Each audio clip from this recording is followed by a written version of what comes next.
కానీ ధర్మరాజు గారి మీద భక్తి ఉంది, గౌరవం ఉంది. కాబట్టి ఇప్పుడు అంగారపరి నుండి తీసుకొచ్చి ఆయన కాళ్ళ దగ్గర పారేశారు. ఆయనకి ధర్మరాజును చూస్తే సంతోషం. ఎందుకంటే నేను ఓడిపోయిన వాడిని, దెబ్బలు తిన్నవాడిని, నన్ను చంపేయకండి అని ఆ అంగారపర్ణుడి భార్య కూడా ధర్మరాజుని ప్రార్థన చేసింది. మీరు రాజులు కాపాడండి అంది. ఎలా కనిపెట్టింది రాజులని బ్రాహ్మణ వేషంలో ఉంటే? అంటే వాళ్ళ తేజస్సు తెలిసిపోతోంది, క్షాత్రధర్మం తెలిసిపోతోంది, చేసిన బాణ ప్రయోగం తెలిసిపోతోంది. ఇప్పుడు ధర్మరాజు గారు అన్నాడు, ధనస్సు చేతిలో లేనివాడు, విన్నిచ్చినవాడు, యుద్ధభూమిలో కిందకి ఒరిగిపోయినవాడు, శరణార్థినన్నవాడు, వాణ్ణి చంపకూడదు. కాబట్టి భీమార్జునులారా వాణ్ణి వదిలేయండి అన్నావా అన్నారు, వదిలేశారు. ఇప్పుడు ఆ అంగారపర్ణుడు లేచి ఒక చిత్రమైన మాట అన్నాడు. ఇది భారతం అంటే. నిన్న మీకు 2 చెట్లు చెప్పానే, మీరు దేన్ని నమ్మాలో దాన్ని నమ్మారనుకోండి, మీకు 10 ఏళ్ల తర్వాత వచ్చే కష్టం ఏమిటో ఈశ్వరుడు ఇప్పుడు విరుగుడిచ్చేయడం మొదలు పెడతాడు. పుట్టగానే పోలియో వ్యాక్సిన్ ఇచ్చి జీవితంలో పోలియో రాకుండా చేసినట్టు ధర్మం పట్టుకున్న వాడికి ప్రమాదం రాకుండా వాడి జీవితానికి కావలసిన అభ్యున్నతిని ఈశ్వరుడు నిర్ణయం చేసి ఉంచుతాడు. అది పట్టుకోవడం వస్తే చాలు. ధర్మాన్ని పట్టుకున్నారు పాండవులు. భగవంతుడు వాళ్ళకి ఏది లేదో, ఏది ఉండాలో, ఏది రావాలో నిర్ణయం చేసేసాడు. వాళ్ళు ఆ అంగారపర్ణుడిని రక్షణ చేస్తే ఆయన అన్నాడు, మిమ్మల్ని చూస్తే నాకు చాలా సంతోషంగా ఉంది, నేను మీతో స్నేహం చేస్తాను. అర్జున, నీ బాణప్రయోగాన్ని చేసి నేను ముగ్ధుండైపోయానయ్యా, నీకు చాక్షుషీ విద్యనిస్తాను, తీసుకోమన్నాడు. చాక్షుషీ విద్య అంటే అందరికీ ఉండదు, ఒక్క గంధర్వులకే ఉంటుంది.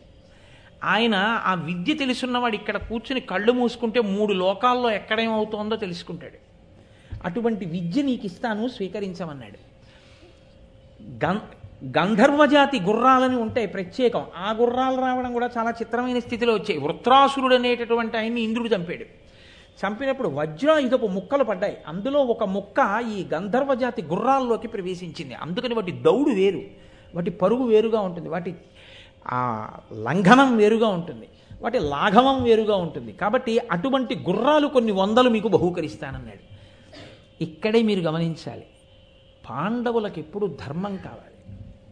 అర్జునుడు అన్నాడు, ఇలాంటప్పుడు మనం ఇవన్నీ పుచ్చేసుకుంటే దుర్యోధనుడు ఏం చేస్తున్నాడో అసలు ఇక్కడి నుంచే చూస్తే ఇక మళ్ళీ మన లక్కింట్లో పెట్టలేడు అనుకోవాలి కదండి.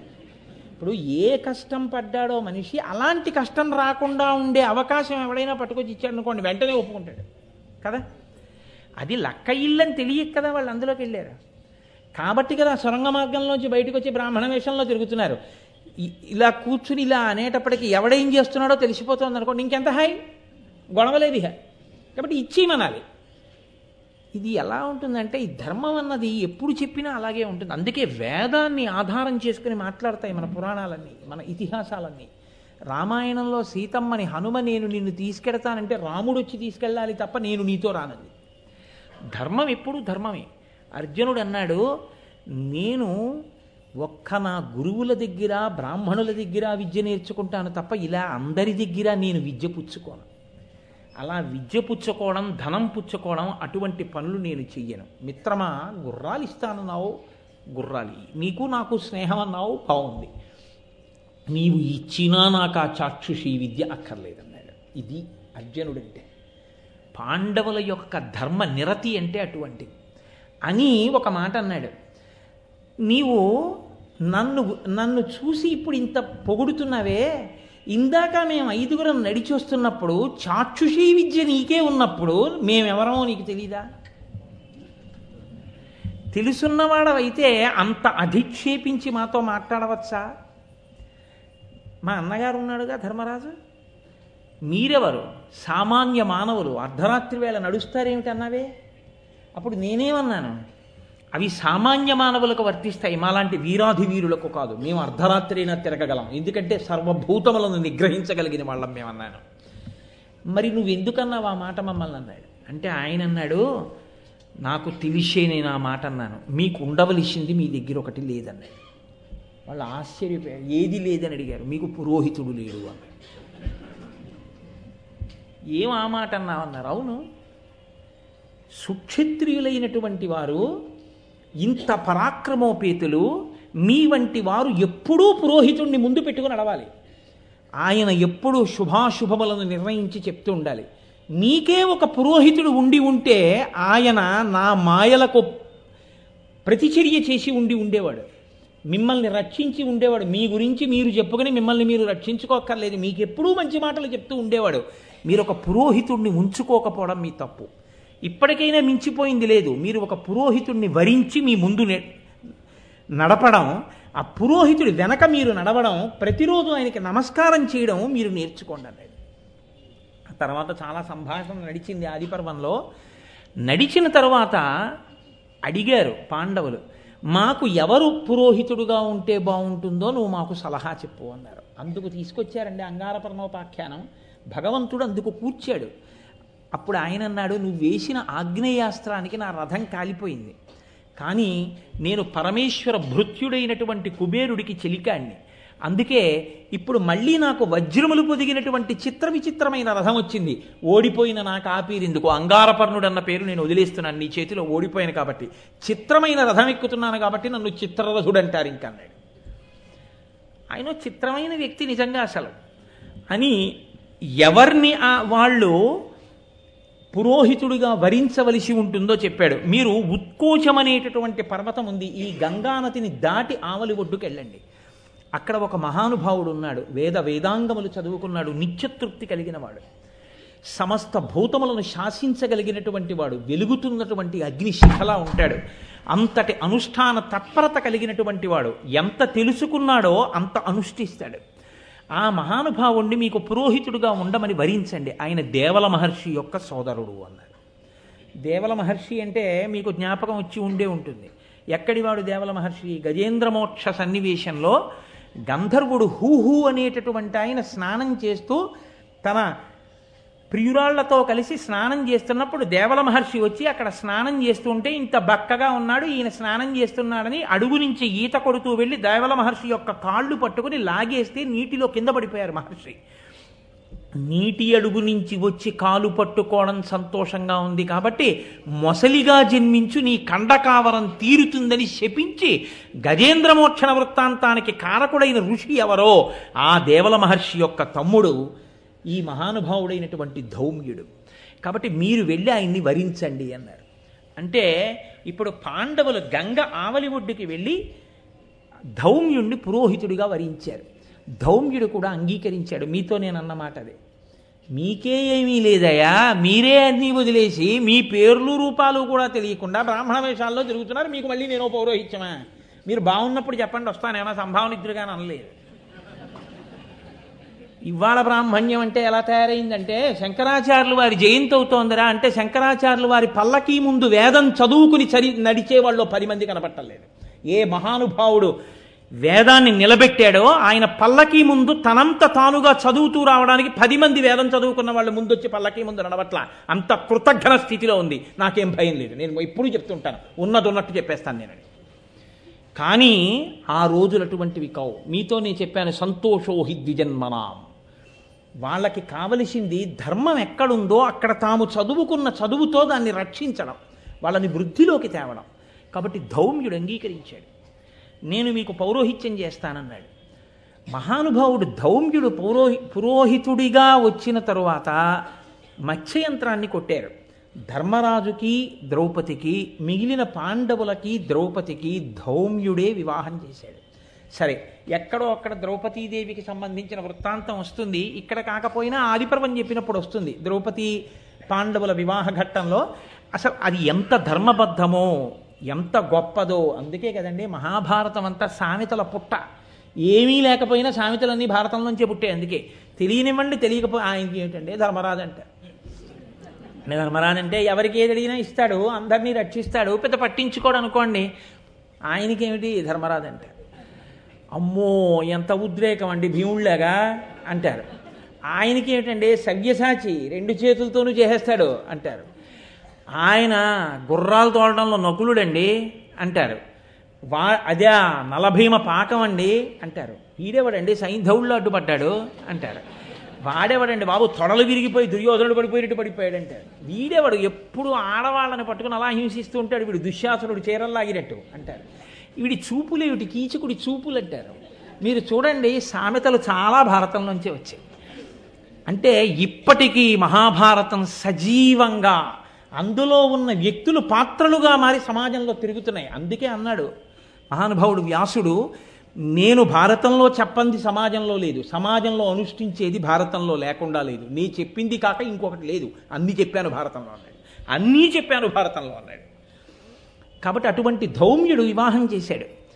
వివాహం అయిపోయిన తరువాత ఒక పెద్ద క్లిష్ట సమయం ఒకటి వచ్చింది. ఇందాక మీ దగ్గర నేను దాట వేశాను కదా, అరణ్యవాసానికి వెళ్ళినప్పుడు బ్రాహ్మణులందరూ ధర్మరాజు గారితో వచ్చేసారు.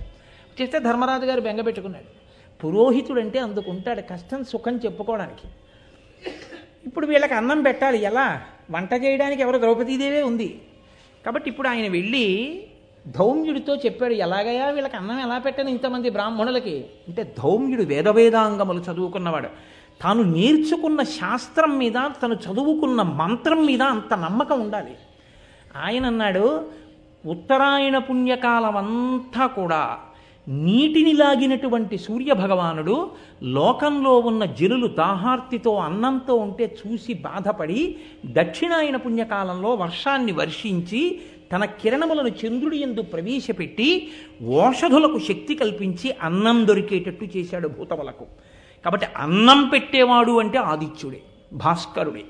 కాబట్టి నీకు సూర్యాష్టోత్తర శతనామ స్తోత్రాన్ని ఉపదేశం చేస్తాను. ఉచ్చారణ దోషం లేకుండా 108 నామములతో సూర్యుణ్ణి స్తోత్రం చేయడం ఉపదేశిస్తాను. నీవు నీటిలో నిలబడి సూర్యభగవానుణ్ణి స్తోత్రం చేయి.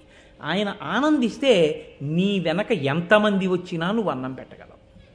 అంతేకాని అలా కాదండి, మనం ఆయన్ని అడుగుదాం, ఆయన పర్వాలేదు ప్రతీ నెల 200 క్వింటాళ్ళు బియ్యం ఇవ్వకపోతారేంటి, అలా ఏం చెప్పలేదు. ముందు శాస్త్రం మీద నమ్మకం, ఆ తర్వాత భగవంతుడు ఒక రూపంలోనో భగవంతుడి ద్వారానో వస్తుంది. కాబట్టి చూడండి, ఈ మాట విని ధర్మరాజు ఉపదేశం పొంది గంగానది జలాల్లో నిలబడి ప్రతిరోజు ఉపాసన చేశాడు. సూర్యభగవానుడు తృప్తి చెంది ఆయనకి ప్రత్యక్షమయ్యాడు. నీకు ఇదిగో రాగి అక్షయ పాత్ర ఇస్తున్నాను, ఈ అక్షయ పాత్రలో ద్రౌపదీదేవి వంట చేస్తే, భార్య కదండి ఇంటికి వచ్చినప్పుడు వంట చేసి 10 మందికి పెట్టి భర్త యొక్క గౌరవాన్ని నిలబెట్టవలసింది. అందుకని రాగి పాత్రలో ఆవిడ వంట చేస్తే ఎంతమంది తిన్నా సరిపోతుంది, ఎంతమంది తిన్నా అబ్బా ఏం వంట అనిపిస్తుంది. అలా ఉండేటట్టుగా నీకు నేను అక్షయ పాత్రను ఇస్తున్నానన్నాడు. ఆ అక్షయ పాత్రతోటే 12 సంవత్సరముల అరణ్యవాసంలో ఎంతమంది బ్రాహ్మణులకో ఎంతమంది అతిథులకో నిత్యతృప్తులయ్యేటట్టుగా ధర్మరాజు గారు అన్నం పెడుతూనే ఉన్నాడు. ఇప్పుడు చెప్పండి, ఒక పురోహితుడు నీకు ఉండాలని ఆనాడు వంగారపర్ణుడి రూపంలో ధౌమ్యుణ్ణి తీసుకొచ్చి పాండవుల పక్కన కూర్చోపెట్టడం ఎంత అవసరమైందో దాన్ని భగవంతుడు ధర్మాన్ని పట్టుకున్న వాళ్ళకి ఎలా కూర్చాడో చూడండి. అదే ధౌమ్యుడు కీచకుడు సైంధవుడు ద్రౌపదీదేవిని అపహరించి తీసుకెళ్ళిపోతున్నాడు. తీసుకెళ్ళిపోతుంటే ఆవిడ ధౌమ్యుడిని ప్రార్థన చేసింది. ఎవరు లేరు, పాండవులందరూ తలో దిక్కుకి వెళ్ళారు వేటకి. వెడితే సైంధవుడు నన్ను అపహరించి తీసుకెడుతున్నాడు, ధౌమ్యుడా నన్ను రక్షించు అంటే మహాపతివ్రత ద్రౌపదిని రక్షించాలని సైంధవుడి రథం వెంట పరిగెత్తాడు కేకలేస్తూ ఆక్కుండా. వెనక నుంచి పాండవుల రథం మీద వెళ్ళి ధౌమ్యుడికి నమస్కారం చేసి మాట్లాడారు. అయ్యా ఇంకా మీరు పరిగెత్తకండి, మీరు మెల్లిగా రండి, మేము వెడుతున్నాం కదా దగ్గరికి, వాడి సంగతి మేము చూస్తామని. ద్రౌపదీదేవి యొక్క సంరక్షణ యందు కూడా అంత గొప్ప పాత్ర పోషించాడు. కిమ్మీరుడు అని ఒక రాక్షసుడు. అదో విచిత్రమైనటువంటి ఘట్టం, అది అరణ్యపర్వం. అరణ్యపర్వంలో పాండవులు అరణ్యవాసంలో నడిచి వెళ్ళిపోతుంటే ఆ బకాసురుడి సోదరుడు కిమ్మీరుడు అడ్డొచ్చాడు. ఆయనది అదొక చిత్రమైనటువంటి మాయ. ఆయన అసలు మనుషులకి కనపడడం, అపారమైనటువంటి స్వరూపం. అటువంటి స్వరూపంతో పాండవులకు అడ్డొచ్చి నిలబడితే అప్పటికి దుశ్శాసురుణ్ణి చంపితే తప్ప నేను జడ వేసుకోనని ప్రతిజ్ఞ చేయడం చేత ద్రౌపదీదేవి కేశపాశం అంతా చెదిరిపోయింది. ఆవిడ భయపడిపోయి కళ్ళు మూసుకుంది. ద్రౌపదీదేవి అంటే సామాన్యం కాదు, ఆవిడ అబలా అని మీరు అనుకోకండి. కీచకుడి కాళ్ళు చేతులు పొట్టలోకి జొనిపి మాంసపు ముద్దగా చేసిన తరువాత కాగడా వెలుతురులో అటువంటి కీచకుడిని చూసి సంతోషించింది ఆవిడ. అంతటి వీరపత్ని కూడా ద్రౌపది అంటే, ఏం మాటలు కాదు ద్రౌపదీదేవి అంటే. అటువంటి తల్లి కళ్ళు మూసుకుంది. మూసుకుంటే ఆ మాయ తొలగితే తప్ప ఎదురుగుండా నిలబడినటువంటి రాక్షసుడు ఎవరో తెలియదు. అప్పుడు ధౌమ్యుడే రక్షోఘ్న మంత్రం వేశాడు. వేసి ఆ వాళ్ళు ఆ రాక్షసుడి యొక్క మాయ చెదిరిపోయేటట్టుగా చేసి కిమ్మీరుడు కనపడేటట్టు చేస్తే భీముడు వెళ్ళి కిమ్మీరుణ్ణి చంపాడు. అలా మహాభారతంలో ఎప్పుడు విన్నంటి ఉంటాడు. ఎన్ని రకాలుగానో రక్షణ చేశాడు. విరాట పర్వంలో పాండవులందరూ అజ్ఞాతవాసంలోకి వెళ్ళిపోతే వాళ్ళ అగ్నుల్ని పాంచాల దేశానికి తీసుకెళ్లి ఆరాధన చేసిన వాడు ధౌమ్యుడే, ఇంటి పురోహితుడిగా. ఆయనే ఉపపాండవులందరికీ నామకరణం చేశాడు. ఆయనే కురుపాండవ యుద్ధంలో కురుక్షేత్రంలో అనేక మంది వీరులు తెగటారిపోతే అంత్యేష్టి సంస్కారం చేయడానికి మంత్రాలన్నింటినీ చదివినవాడు ధౌమ్యుడే. కాబట్టి ధౌమ్యుడి పాత్ర అంత సామాన్యమైన పాత్ర కాదు. నేను ఎందుకు మీతో ఇంత విషయాన్ని ప్రస్తావన చేయవలసి వచ్చింది అంటే, విరాట పర్వంలో ఇవాళ ధర్మరాజు గారు ఉన్నటువంటి స్థితి అంటే సామాన్యమైన స్థితి కాదది. ఇప్పుడు ఆ స్థితిలో అంత నిరాశకి లోనైనటువంటి ధర్మరాజుతో మాట్లాడాలంటే ఎవరు పడితే వాళ్ళు మాట్లాడడం కుదరదు. ఆయనకి బోధ చేయడం అంటే మాటలు కాదు. ఇప్పుడు ధౌమ్యుడు లేచి అన్నాడు ధర్మరాజుతో, ధర్మ నిరూపకత్వమున ధైర్యమునన్ మహనీయ వృత్తి సత్కర్మ విధిజ్ఞతం చతురతామహిమన్ దృఢబుద్ధి ఎవ్వరుం ధర్మరాజు పాటికారనగా ధాత్రి ప్రసిద్ధుడవైన ఇట్టి నీ పేర్మికి నీడే దుర్దశల పెళ్ళునకున్ దొరపిల్లుట అరయం. ఏమయ్యా ధర్మరాజా, ఇది నీ పేరుకి నీ కీర్తికి నీ శోభకి తగిన పనే నువ్వు చేస్తున్నది? నువ్వు ఇంత దుఃఖిస్తున్నావా? మా అంత కష్టాలు పడ్డవాడు ఎవరైనా ఉన్నారా అని అడుగుతున్నావా? అసలు ధర్మాన్ని నిరూపించడంలో ధైర్యానికి మారుపేరు ఎవరు అని అడిగితే నీ గురించే చెప్తారు. ఎవరు మహనీయుడు అంటే నీ పేరు చెప్తారు. ఎవరు సత్కర్మావలంబకుడు అంటే నీ పేరు చెప్తారు. ఎవడు తత్వపరిజ్ఞానం ఉన్నవాడు అంటే నీ పేరు చెప్తారు. ఇన్ని తెలుసున్నవాడివి, ఇంత గొప్పవాడివి నువ్వే కదిలిపోతే నీ తమ్ముళ్ళు ఏమైపోతారు? నువ్వు ఇలా మాట్లాడచ్చా ధర్మరాజా అంటూ ఒక అద్భుతమైన మాట అంటాడు. దేవతలకైన నొక్కొకచో వలయున కాదే శత్రు సూదన విధి కాలావాప్తికి మును తమ సద్భావంబులడంచి ఉడుగబడి ఉడంగం. ధర్మరాజా, నువ్వు ఒక్క విషయాన్ని బాగా జ్ఞాపకంలో ఉంచుకో. కాలం అనేటటువంటిది దాటడం ఎవ్వరికీ సాధ్యం కాదు. ఎంతటి వాళ్ళైనా సరే కాలమునకు వశవర్తులే. వ్యాసుడు దేవీ భాగవతంలో అంటాడు, కాలోహి బలవాన్ కర్త సతతం సుఖ దుఃఖయో నరాణాం పరతంత్రాణం పుణ్య పాపానుయోగత. ఒక్కొక్క కాలమునందు ఒక్కొక్క గడియ మిమ్మల్ని ఒక నిమిషం ఏడిచేట్టు, ఒక రోజు ఏడ్చేట్టు, ఒక నెల ఏడ్చేట్టు, ఒక సంవత్సరం ఏడ్చేట్టు, ఒక్క కాలములో ఒక రోజు ఒక గంటలో ఒక నిమిషంలో జరిగిన సంఘటన జీవిత పర్యంతం ఏడిచేటట్టు చెయ్యగలదు. ఎందుకు చెయ్యగలదో తెలుసా? కాల కలయతామహం. కాలరూపంలోనే పరమేశ్వరుడు లెక్కలు కట్టి పాపపుణ్య విచారణం చేసి నీవు చేసిన పాపానికి నువ్వు ఎంత ఏడవాలో లెక్క కట్టి ఫలితం ఇస్తాడు. ఆ పాప ఫలితాన్ని ఈశ్వరుడు ఇచ్చేసిన తరువాత నువ్వు తిప్పను లేవు, నువ్వు దిద్దను లేవు. నువ్వు చెయ్యవలసింది ఏమిటంటే జీవితాంతం ఏడవడమే. కాలము ఎవ్వరూ దాట శక్యము కాదు. ధర్మజ, ఇప్పుడు మీరు కూడా అటువంటి కాలమునకు వశవర్తులై ఉన్నారు. కాబట్టి ఇప్పుడు భగవంతుణ్ణి గట్టిగా పట్టుకోవాలి. కాలము కలిసి వచ్చే వరకు ఓర్పు పట్టవలసి ఉంటుంది తప్ప నీకు తెలియనివా ఇవన్నీ? కాలము కష్టములో సుఖాన్ని ఇస్తోంది. 12 ఏళ్ల అరణ్యవాసం చెయ్యాలి. కానీ ఎందరో ఋషుల్ని దర్శించావు, ఎన్నో తీర్థాలు దర్శనం చేశావు, ఎందరో బ్రాహ్మణులకు అన్నం పెట్టావు, ఎంతో మందితో సత్కర్మలను గూర్చినటువంటి ప్రసంగాలు చేశావు.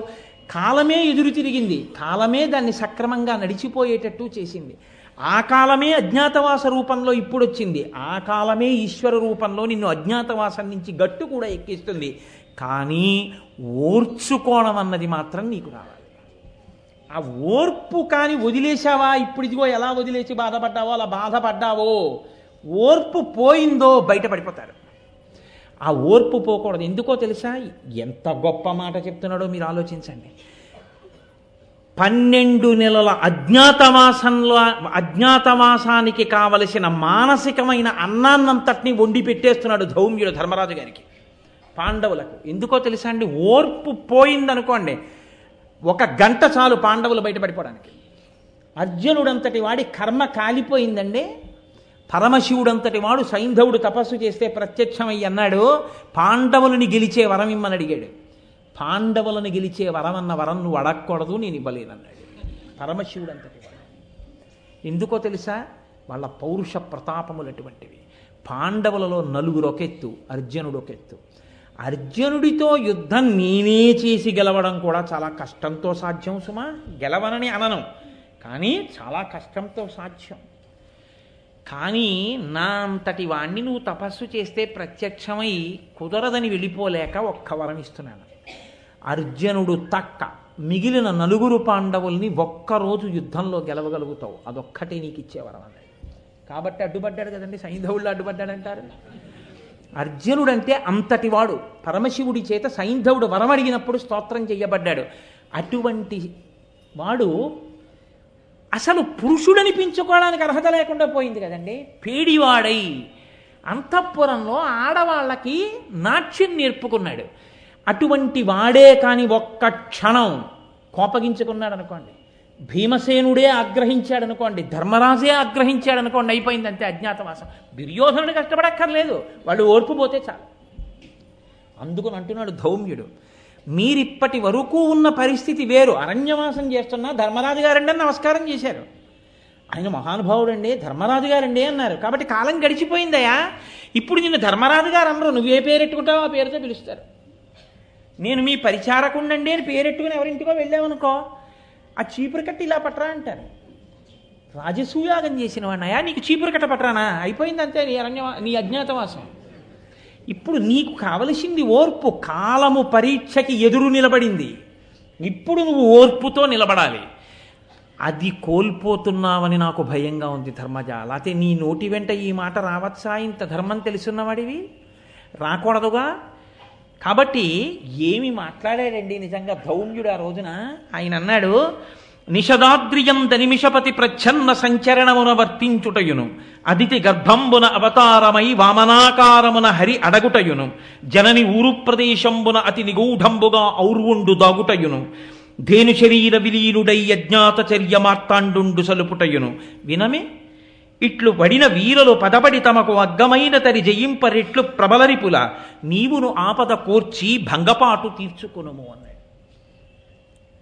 ధౌమ్యుడు తప్ప ఇలా మాట్లాడగలిగిన వాళ్ళు ఎవరుంటారు? అందుకే భారతం భారతమే. ఆయన అన్నాడు, మా అంత కష్టాలు పడ్డవాళ్ళు ఉన్నారా అని కదా అన్నావు. తనకన్నా కష్టాలు పడ్డవాళ్ళు ఉన్నారు అని గుర్తొస్తే కదండి తను కష్టం తట్టుకోగలిగేది. హనుమ సీతమ్మని సుందరకాండలో శిశుపావృక్షం మించి చూసి, మాన్యాగురు వినీతస్య మన్మ లక్ష్మణస్య గురుప్రియ ఇది సీతాపి దుఃఖార్త కాలోహి దురతిక్రమ. ఏ కావ్యం చెప్పనివ్వండి, ఏ పురాణం చెప్పనివ్వండి, అదే చెప్తుందంతే. ఏమి సాక్షాత్ రామచంద్రమూర్తి ఇల్లాలు, లక్ష్మణుని యొక్క అన్నగారి భార్య, గురువుల చేత సంస్కరింపబడిన బుద్ధి కలిగిన తల్లి ఇన్ని కష్టాలు పడుతోంది. చుట్టూ రాక్షస స్త్రీల మధ్యలో తల్లి ఉండిపోయి 10 నెలల నుంచి కట్టిన బట్ట మార్చకుండా ఏడుస్తూ ఉండిపోయిందంటే కాలోహి దురతిక్రమ, కాలాన్ని దాటగలిగిన వాడెవరు అన్నారు. ఏమి నీకంతకన్నా పెద్ద కష్టం వచ్చిందా వెయిటింగ్ లిస్టులో టికెట్ దొరికితే? ఎందుకంత బాధపడిపోతావు? ఒకసారి జీర్ణం అయితే ప్రతి చిన్న విషయానికి నువ్వేం కదిలిపోవు, సంతోషంతో నిలబడగలుగుతావు విషయానికి. ఆ నిలబడగలిగిన ప్రజ్ఞ ఎక్కడి నుంచి వస్తుంది అంటే రామాయణ భారత భాగవతాలు జీర్ణమైతే వస్తుంది. ఆయన అంటున్నాడు, ఏమన్నావు? మాకన్నా కష్టాలు పడిన వాళ్ళ అని కదా అన్నావు. నిషదాద్రియం దనిమిషపతి ప్రచ్ఛన్న సంచరణమున వర్తించుటయును. స్వర్గలోకానికి అధిపతయా దేవేంద్రుడు. అటువంటి దేవేంద్రుడు ఒకే ఒక్క పొరపాటు చేస్తే కట్టి కుడిపేసింది. ఒక మాట కాదు, ఎన్ని మాటలు కట్టి కుడిపిందో తెలుసా అండి? ఒకే ఒక్కసారి తాను సింహాసనం మీద కూర్చుని ఉన్నాడు, చుట్టూ దేవతలు సేవిస్తున్నారు, బృహస్పతి సభలోకి వస్తున్నారు. ఎంతమంది ఉండనివ్వండి, ఎంత గొప్ప వాళ్ళ మధ్య ఉండనివ్వండి, గురువుగారు వస్తున్నప్పుడు లేచి నిలబడవలసిందే. ఆయన గౌరవం ఆయనది. ఆయనకి నువ్వు గౌరవం ఇవ్వకపోతే ఆయనకి తగ్గిపోయేదేం ఉండదు, కానీ నువ్వు పాడైపోతావు. కాబట్టి ఇప్పుడు బృహస్పతి నడిచి వస్తూ ఉంటే ఇంద్రుడు లేవలేదు. దేవగురువు నన్ను ఆశ్రయించిన వాడు, ఏమిటి నేను లేచేది? కూర్చున్నాడు. ఆయన చిన్న బుచ్చుకుని వెనక్కి వెళ్ళిపోయాడు అంతే. వదరి మాట్లాడకూడదు, నోరుంది కదా అని గురువు గారికి వ్యతిరేకంగా ఏది మాట్లాడేసినా చెల్లిపోతుందనుకుంటే గురువుగారు ఏమనక్కర్లేదు. ఆయన మనసు నిప్పి పెట్టి నీ వంక చూడకుండా నిన్ను వదిలేస్తే చాలు. నువ్వు ఏ తృప్తి ఇవాళ పొంది ఉన్నావో అది నశించిపోతుంది అనతి కాలంలో. కాబట్టి ఏమైంది, వెళ్ళిపోయాడు బృహస్పతి అసంతృప్తితో, బాధపడుతూ వెళ్ళిపోయాడు. అంతే, ఉత్తర క్షణం రాక్షసులు రాజ్యాన్ని లాగేశారు. పోయింది రాజ్యం అంతా.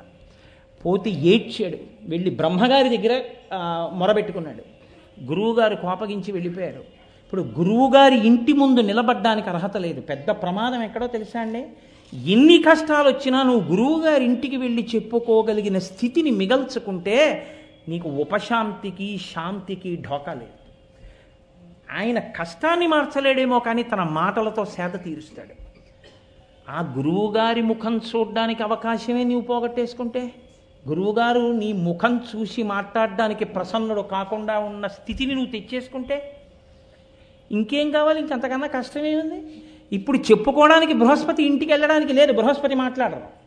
ఇంటికి వెళ్ళగలవేమో, మాట్లాడలేవు. ఎందుకని లేదు ఇప్పుడు నీకు అవకాశం. ఇక గురువు నీతో మాట్లాడడానికి సిద్ధంగా లేరు.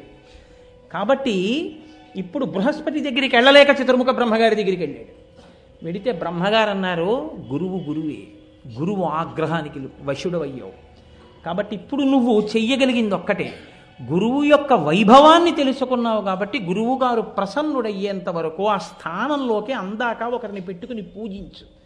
పోన్లే మారాడు కదా అని మళ్ళీ గురువు ప్రసన్నుడవుతాడు. విశ్వరూపుణ్ణి తీసుకొచ్చాడు. మారాడా ఇంద్రుడు? ఆయన తన మాతృ సంబంధమైన రాక్షసులకి హవిస్సులు ఇస్తున్నాడని కోపం వచ్చి ఆయన కుత్తుక కత్తిరించాడు. తండ్రి అయిన త్వష్ట ప్రజాపతి హోమం చేశారు. హోమం చేసి ఇంద్రశత్రువు వివర్ధస్వ అంటూ హోమం చేశాడు ఆయన. ఇంద్రువుని సంహరించగలిగిన శత్రువు ఉద్భవించుగా, కానీ స్వరం తప్పి ఇంద్రుడి చేతిలో సంహరింపబడేటటువంటి శత్రువు జన్మించుగాక అని అర్థం వచ్చింది. స్వరం ప్రధానం మంత్రానికి. ఇప్పుడు అందులోంచి వృత్రాసురుడు వచ్చాడు. భయంకరమైన రూపంతో 3 లోకాలని గడగడలాడిస్తున్నాడు. ఇంద్రుణ్ణి మింగేశాడు ఆయన. నారాయణ కవచాన్ని పారాయణ చేస్తున్నాడు కాబట్టి బతికి బట్టగట్టాడు. అటువంటి వృత్రాసురుణ్ణి చంపడానికి మార్గం లేక మహానుభావుడు శ్రీమన్నారాయణుడికి మొరపెట్టుకుంటే, మామూలు వస్త్రాలతో నువ్వు ఆయన్ని ఏం చేస్తావురా, వృత్రాసురుణ్ణి ఏం చెయ్యలేవు, మహానుభావుడు బ్రహ్మజ్ఞాని త్యాగమూర్తి దధీచి దగ్గరికి వెళ్ళి గురువు యొక్క వైభవం ఏమిటో తెలియాలి ఇంద్రుడికి. దధీచిని వెళ్ళడుగు శరీరమే ఇచ్చేస్తాడు. ఆయన ఎముకలతో విశ్వకర్మ నీకు ఆయుధం చేసిస్తాడు, వజ్రాయుధం. వెళ్ళమంటే దధీచిని అడిగారు. అది గురు వైభవం అంటే. దధీచి అన్నాడు, శరీరం ఎప్పుడో అప్పుడు పడిపోతుంది, ఒకరి ఉపకారానికి పడిపోతే ఏం కావాలి తీసుకోండని కుంభకం చేసి ప్రాణాలని పైకి తీసుకొచ్చి ఆత్మని చైతన్యంలో కలిపేసి శరీరాన్ని విడిచిపెట్టాడు. దధీచి యొక్క ఎముకలతో ఆనాడు తయారు చేసిన వజ్రాయుధాన్ని చేత పట్టుకుని వృత్రాసురుణ్ణి సంహరించాడు. చంపడం తేలిక చంపేశాడు. కానీ ఇప్పుడు బ్రహ్మహత్యాపాతకం వెంటబడింది. అది వృద్ధ స్త్రీ రూపంలో ఎర్రటి చీర కట్టుకుని కుష్ఠరోగంతో క్షయరోగంతో ఒంట్లోంచి చీము నెత్తురు కారుతుంటే పుల్లటి వాసనతో ఊపిరిలో చేపల కంపుతో ఎక్కడికి వెడితే అక్కడ వెంటొచ్చింది. 10 దిక్కులు తిరిగాడు, ఊర్ధ్వలోకాలకు వెళ్ళాడు. ఎక్కడికి వెళ్ళినా తన వెనకాతలే ఉంది. అసలు ఆవిడ వెనక ఉన్నంత వరకు ఇహ మనశ్శాంతి లేదు. ఇప్పుడు ఎక్కడికి వెడితే తన వెంటపడ్డం మానేస్తుందని ఆలోచించాడు. ఈశాన్యం పరమేశ్వర స్థానం కాబట్టి ఈశాన్యమున ఉన్న మానస సరోవరానికి ఎడతానన్నాడు. అందుకని మానస సరోవరానికి గొప్పతనం వచ్చింది. మానస సరోవరం దగ్గరికి వెళ్ళి పరమేశ్వర స్థానానికి దగ్గరలో ఉంది కాబట్టి దానిలో కూడా పైకి ఎక్కడ తల తిప్పితే కనపడుతుందోనని ఒక తామర తూడులోకి దూరి కూర్చున్నాడు 1000 ఏళ్ళు. ఈలోగా నహుషుడు ఇంద్రుడయ్యాడు.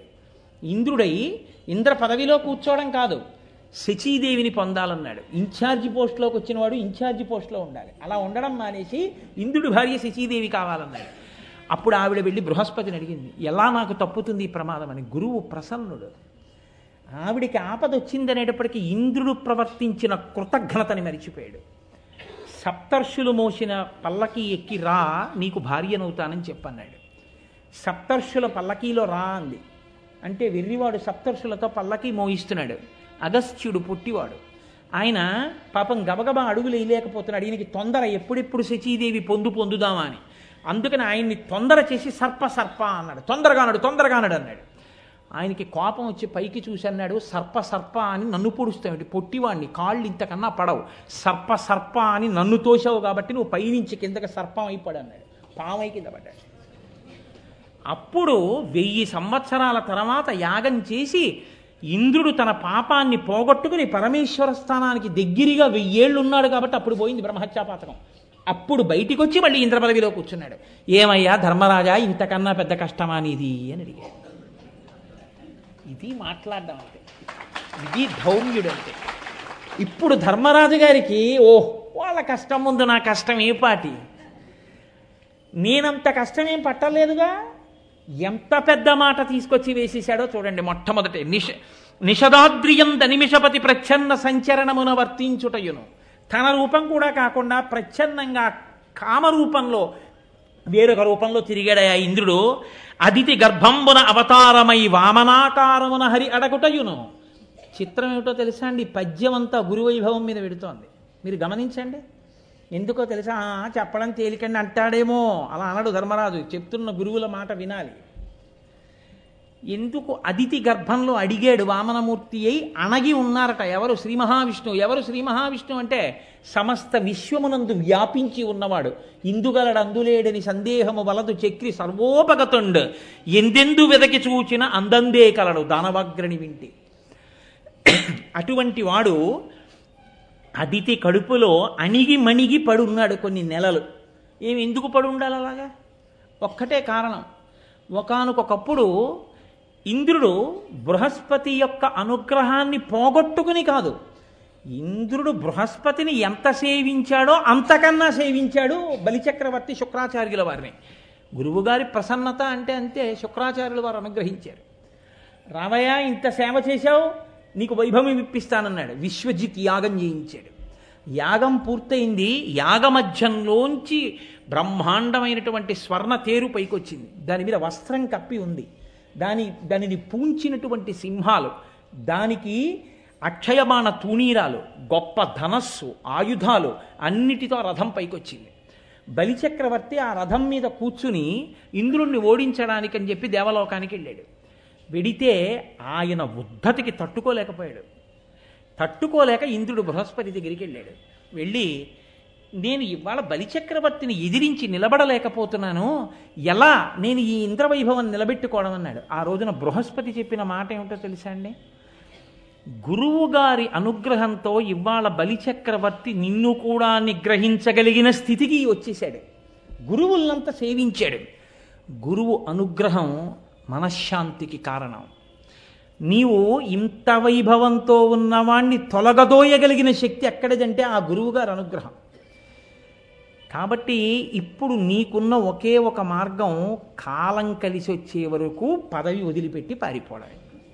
కాలం కలిసి రావడం అంటే ఏమవ్వాలి? గురువు అనుగ్రహం బలిచక్రవర్తికి పోవాలి. బలిచక్రవర్తికి గురువుగారు అనుగ్రహం పోవాలంటే ఏం చేయాలి? గురువుగారిని అధిక్షేపించాలి. గురువుగారు చెప్పిన మాట పక్కన పెట్టేయాలి. నేను విననాలి. గురువుగారిని తిట్టక్కర్లేదు, గురువుగారిని విమర్శించక్కర్లేదు. గురువుగారిని చెప్పిన మాట చెయ్యనంటే చాలు, గురువుగారికి కోపం వస్తుంది. గురువుగారిని తిట్టడమే మొదలెడితే. కాబట్టి ఎంత ప్రమాదం వస్తుందో చూపిస్తుంది భారతం. కాబట్టి ఇప్పుడు ఏం చేశాడు? ఆ గురువుగారికి దూరం అవ్వాలి. అయ్యేంత వరకు నువ్వు వేచి ఉండాలి. వేచి ఉండాలి కాబట్టి వెళ్ళిపో, అంతే. ఎంత కష్టం పడ్డాడో తెలుసా అండి మళ్ళీ ఇంద్రుడు? చెప్పుకుంది అదితి. నేను మీతో తరచుగా ప్రస్తావన చేస్తుంటాను. ఎండకన్నెరుగని ఇంద్రుని ఇల్లాలు పలుపంచలను జాలి పడెను నేడు. ఆఖరికి ఆ జయంతాదులు శబరార్భకుల వెంట చనిరి నేడు. అమరులకు ఆధారమవు అమరావతి అసురులకు అటపట్టయ్య నేడు. బలి జగములనెల్ల బలిగిచునున్నాడు వాని గెలువరాదు వాసవనకు. యాగభాగమెల్ల అతడు ఆహరించును కడగి దేవతలకొక్క కడియ నీడు అని చెప్పుకుంది. ఇవాళ బలిచక్రవర్తి ఏ స్థితికి వెళ్ళిపోయాడో తెలుసా? రాజ్యాన్నంతటినీ ఆక్రమిస్తే ఇంద్రుడు ఎక్కడైనా ఉన్నాడని తెలిస్తే శత్రుశేషం మిగలకూడదని చంపేస్తాడేమోనని అరణ్యాలు పట్టి పారిపోయాడు. నా కోడలు ఎండకన్నెరుగని శచీదేవి ఎక్కడో పలు పంచలను జాలి పడిన నేడు 10 ఇళ్లల్లో ఊడిగం చేసుకుంటాను. కలిమి గారాబు బిడ్డలు జయంతాదులు శబరార్భకుల వెంట తనిరి నేడు. ఐశ్వర్యానికి మారుపేరైనటువంటి జయంతాదులు ఇంద్రుడి కొడుకులు ఎక్కడో ఆ బిల్లుపుత్రులతో కలిసి అరణ్యంలో ఆడుకుంటున్నారు. అమరులకు ఆధారమవు అమరావతి అసురుల కటపట్టయ్య నేడు. దేవలోకానికి రాజధాని అయిన అమరావతి రాక్షసులు ఇవాళ ఆటపట్టుగా స్వీకరించారు. బలి జగముల నెల్ల బలియుచునున్నాడు వాని గెలువరాదు వాసవునకు. ఇవాళ ఇంద్రుడు గెలవలేడు, నా కొడుకు రాజ్యభ్రష్టుడైపోయాడు. ఆఖరికి నా కొడుకు పరిస్థితి ఎలా అయిపోయిందంటే కడగి దేవతలకొక్క కడియనీయుడు. హవిస్సులు ఇస్తుంటే బలిచక్రవర్తి అంతా పుచ్చుకుంటున్నాడు. ఇంద్రుడికి వెళ్ళవలసిన హవిర్భాగాన్ని కూడా ఇంద్రుడికి ఇవ్వట్లేదు. అన్నం లేక ఏడుస్తున్నాడయా నా కొడుకు. నా కొడుక్కి ఎలా వస్తుంది మళ్ళీ ఇంద్రపదం అని అడిగింది. ఎవరిని? కశ్యప ప్రజాపతిని అడిగింది. గురుస్వరూపం. యోమే భర్తా సమీ గురు తం నిత్యమనురక్తాస్మి యథారూపాం సువర్చల అంటుంది సీతమ్మ. భర్తని మించిన గురువు లోకంలో ఉండడు. కాబట్టి భర్త గారిని అడిగింది. ఆయన అన్నాడు, నన్ను అడుగుతావే? భగవంతున్ పరమున్ జనార్దనన్ కృపాపారీడు సర్వాత్మకున్ శ్రీహరి సేవ చేయుమతడున్ సంతుష్టును పొంది నీకకు ఇష్టార్థములెల్లనిచ్చు అఖిలార్థావ్యాప్తి చేకూరిడిన్ భగవత్సేవల పొందరాది బహు సౌభాగ్యంబులన్ ప్రేయసి. నన్ను అడుగుతాయేటి? పరమాత్ముడు సేవిస్తే పొంగిపోయేవాడు శ్రీమన్నారాయణుడిని అడుగు, ఆయన ఇస్తాడు వైభవం అన్నాడు. ఇప్పుడు ఆవిడ వ్రతం చేసింది, వచ్చాడు.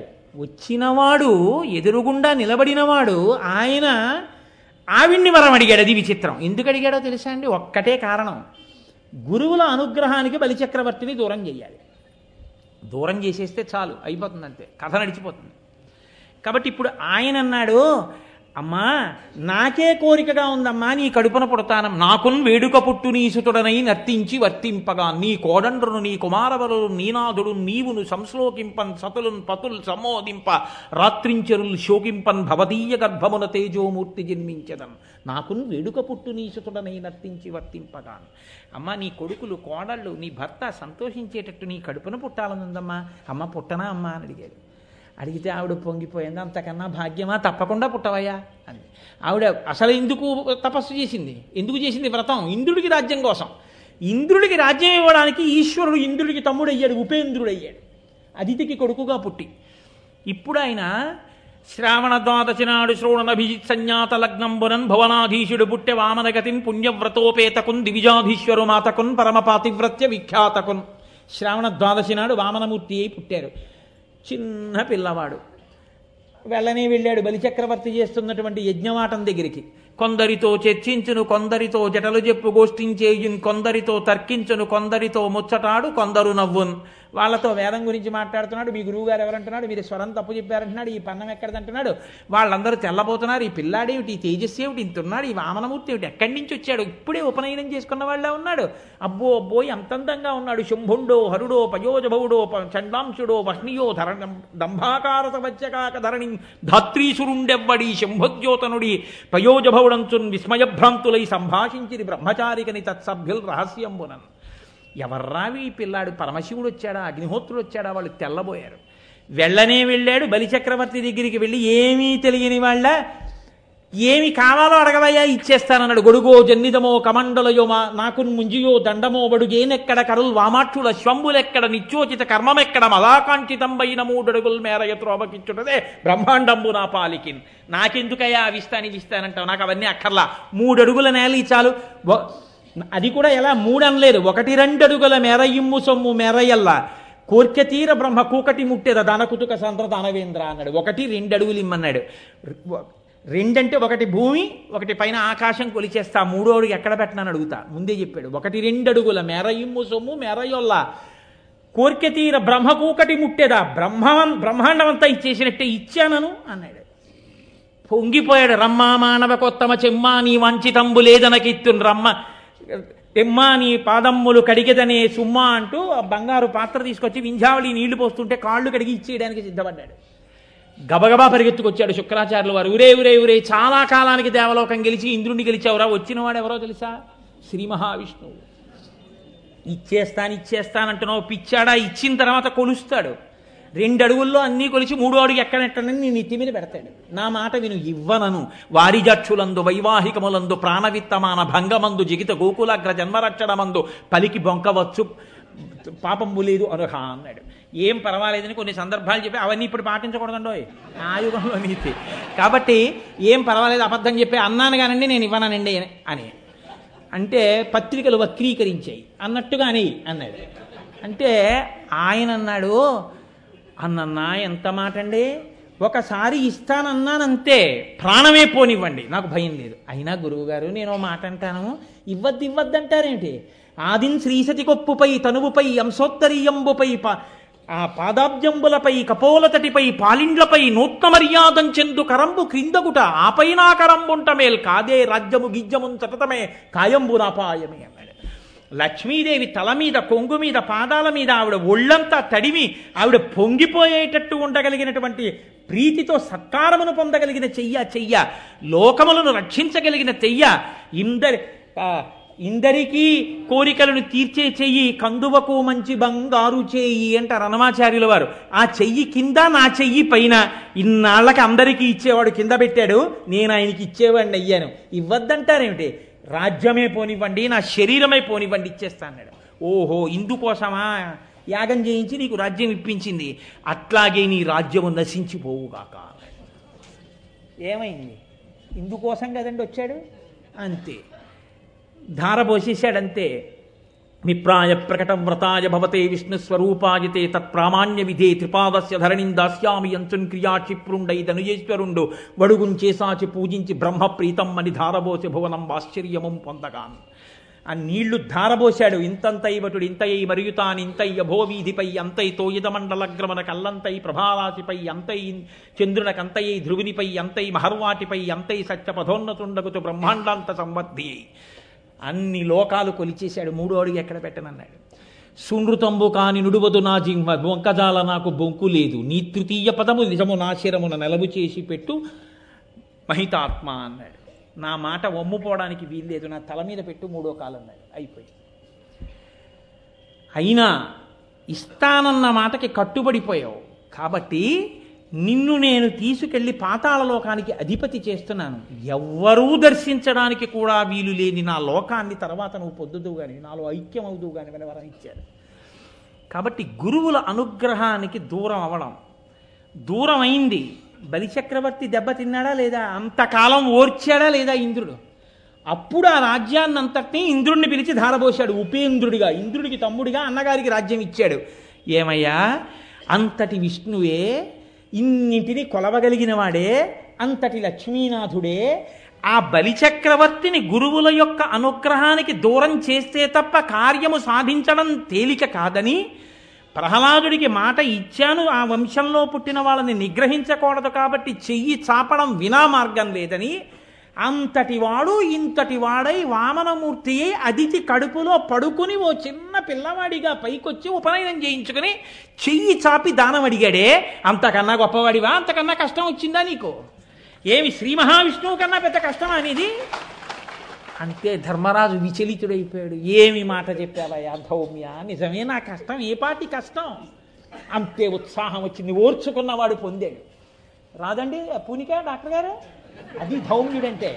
కాబట్టి నిషదాద్రియంద నిమిషపతి ప్రచ్ఛన్న సంచరణమున వర్తించుటయును, అదితి గర్భంబున అవతారమై వామనాకారమున హరి అడగుటయును, జనని ఊరు ప్రదేశంబున అతి నిగూఢంబుగా ఔర్వుండు దాగుటయును. ఎక్కడ తీసుకొచ్చి చూపించాడో అది మాట్లాడడం అంటే. అందుకునన్నాడు మహానుభావుడు ఆ రోజున అంగారపర్ణుడు, మీకు ఒక పురోహితుడు ఉండాలయా, పురోహితుడు లేకపోవడం మీకు లోటు అన్నాడు. ఈ ధౌమ్యుడు లేకపోతే ధర్మరాజు గారు ఏమైపోననిపిస్తుంది నాకు.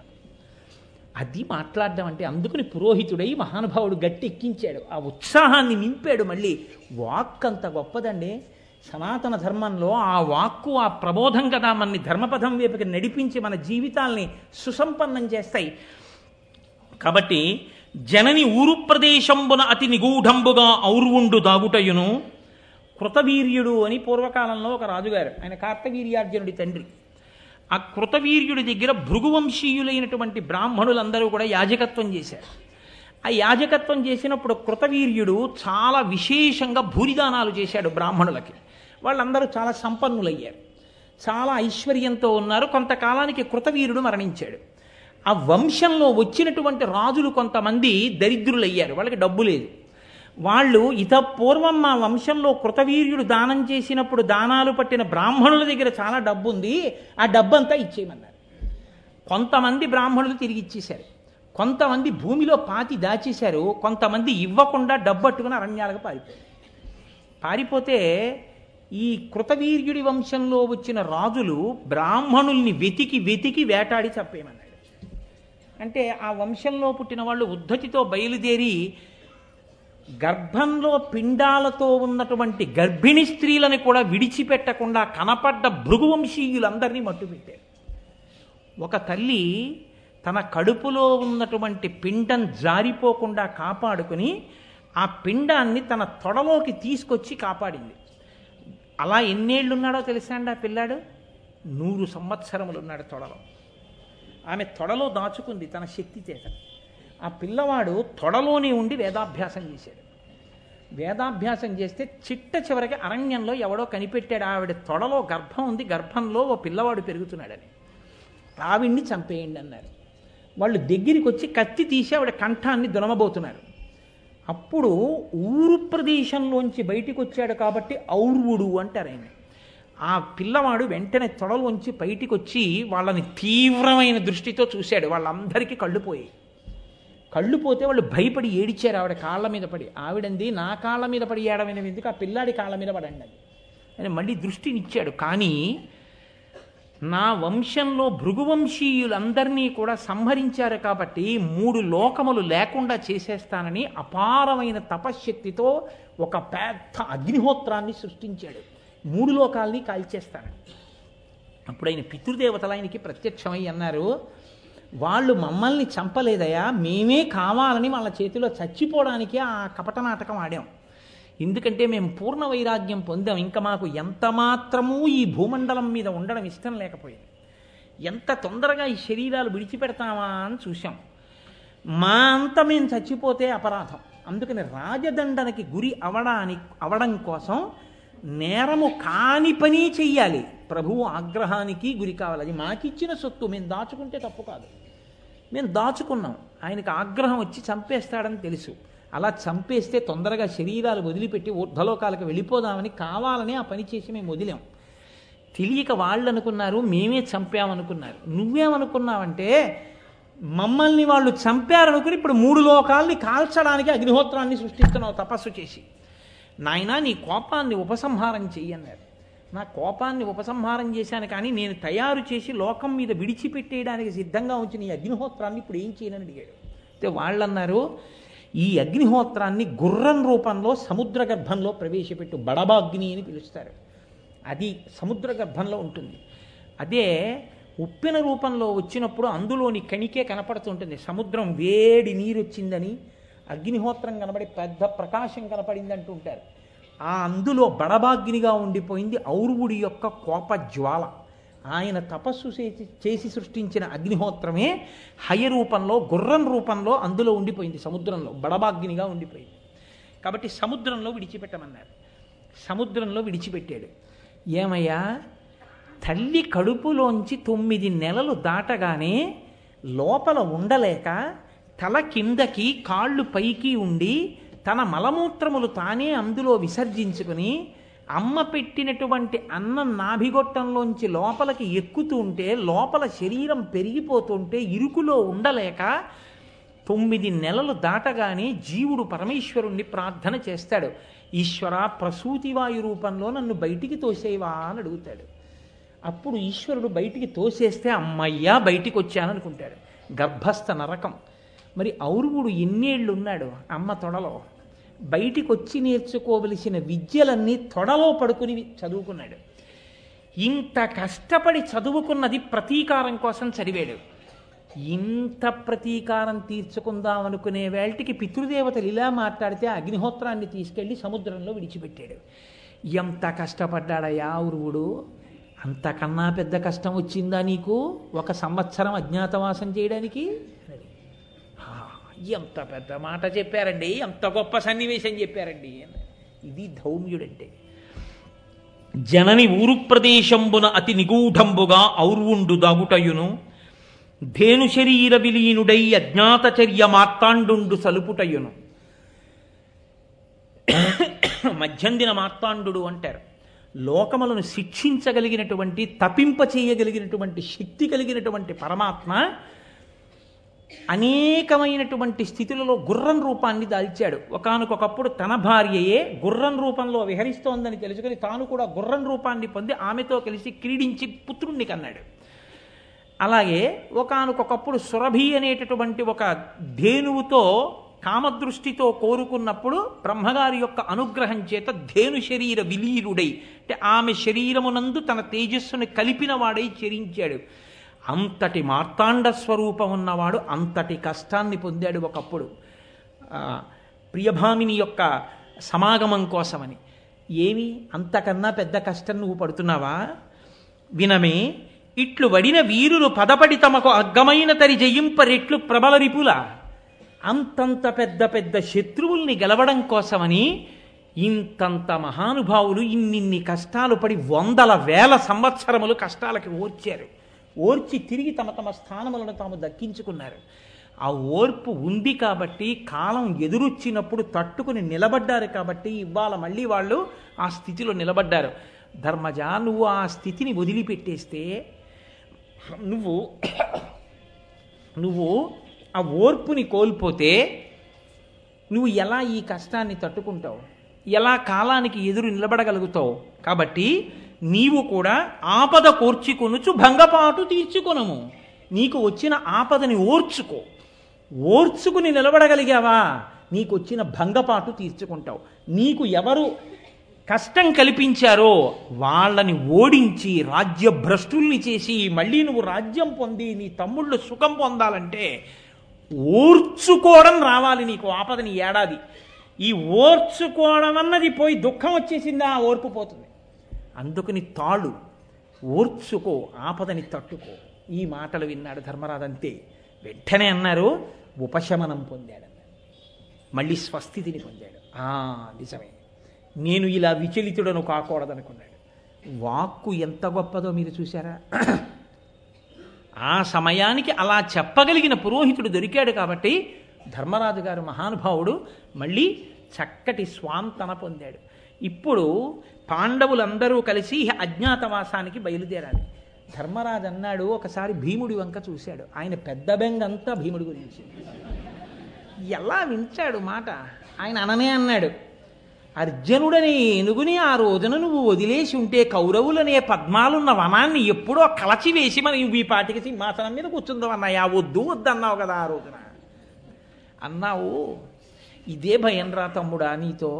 ఎప్పుడు గభాలన బయటపడిపోతావో, ఎప్పుడు కోప్పడిపోతావో, ఎవరిని ఆ భుజాదండంతో మద్దించేస్తావో భయం అని మనసులో అనుకుని, ఇంతంత గొప్ప గొప్ప స్వరూపాలున్న భీమ, అర్జున, నకుల, సహదేవులు, ఈ ద్రౌపదీదేవి ఎలా అజ్ఞాతవాసం చేయడం ఎలా మనకి కుదురుతుంది? అసలు మన రూపాలే ఇంత గొప్ప జుటితో ఉంటాయి కదా, వీటిని ఎలా దాచడం?